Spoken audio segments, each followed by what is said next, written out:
It all started when I realized how bad I was at saying thank you. And that doesn't mean that I'm not good at saying thank you to be polite. It means that I was really bad at saying thank you to really express sort of that deeper gratitude to the people around me that I care about. I have a lot of really quality people in my life, people that I appreciate what they contribute to my life. And I was terrible at making sure that they knew that. And I wanted to stop being terrible at that. So I decided that I was going to start sending thank you cards out. And since I co-own Dateline Digital Printing, it seemed like a pretty good opportunity to leverage the equipment and facilities we have here to make some of my own cards. And so I did some art projects, and I made some unique and original cards and started sending them. And at Dateline, I decided that I would start to send at least one thank you card to a customer every business day.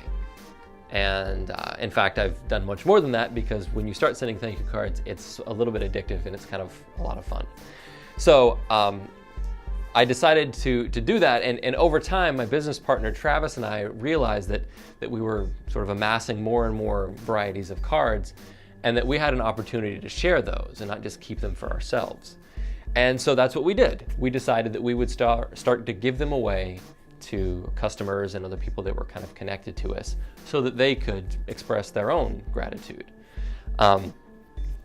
And that was all fine and good until I got the call.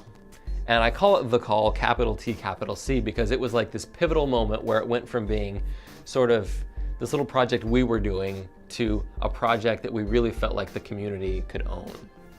And in this call, someone who had signed up to get cards from us was relating that their teenagers had been with them when they signed up and gotten their own cards, and they were actually sending them. And they were just blown away that their teenagers were sending thank you cards and sharing gratitude with the people around them.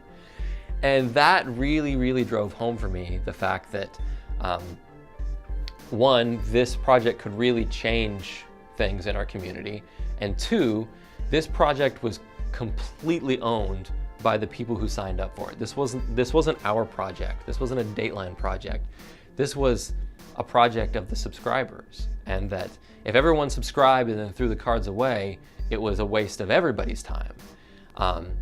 But it only moves when people are subscribing to the cards, sharing the cards, and expressing their gratitude. And after that call, within just a handful of days, we came up with this formal idea of this Thanks Fairbanks concept that would be a sort of a community-driven movement. And the real goal is to use it to spread a culture of thankfulness throughout Fairbanks. That would be sort of like something we were known for, you know, and maybe that's a lofty goal, but you know, why have goals that aren't lofty? But we really realized that we were facilitators. We could print the cards, we could sort of like handle some of the logistical side of creation and distribution and that kind of stuff.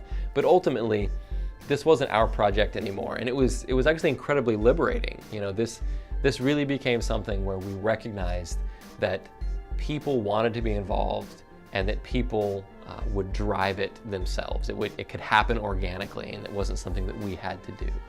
So I would like to encourage you to sign up, to join us, and to start sharing your gratitude with the people around you, and to help participate in this movement that is sort of built on this idea of making Fairbanks a place where we're sort of known for being thankful and expressing that. So I really hope you'll sign up, and I hope that you will enjoy participating with us in that.